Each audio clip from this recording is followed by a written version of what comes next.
The number of U.S.-bound migrants who cross the dangerous jungle separating Panama and Colombia could rise to a record this year. In terms of the numbers of people crossing through Darien, have been substantially higher.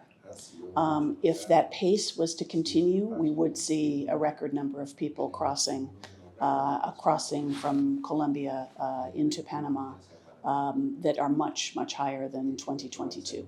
Kelly Clements is the United Nations Deputy High Commissioner for Refugees.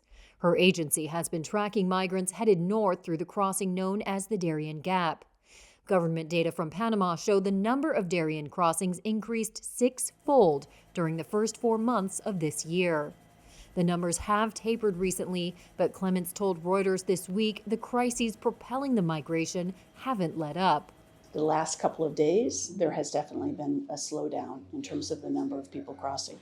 But the reasons that people are moving and the reasons that people have basically picked up their families, picked up their lives, and tried to rebuild elsewhere have not changed. There are still situations of violence, of persecution, others that are seeking a better life, and those root causes need to be addressed.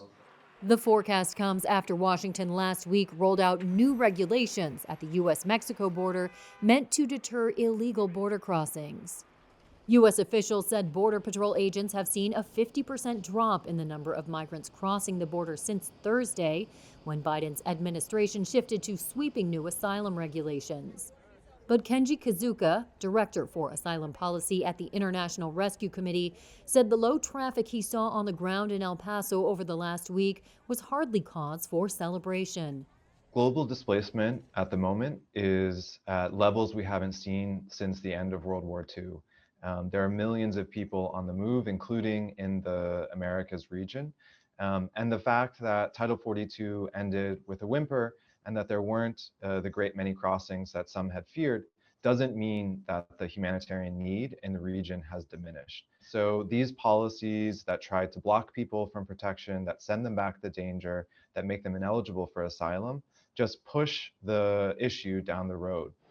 The plan requires migrants to schedule an immigration appointment through an app or seek protection from countries they passed through on their way to the U.S. border.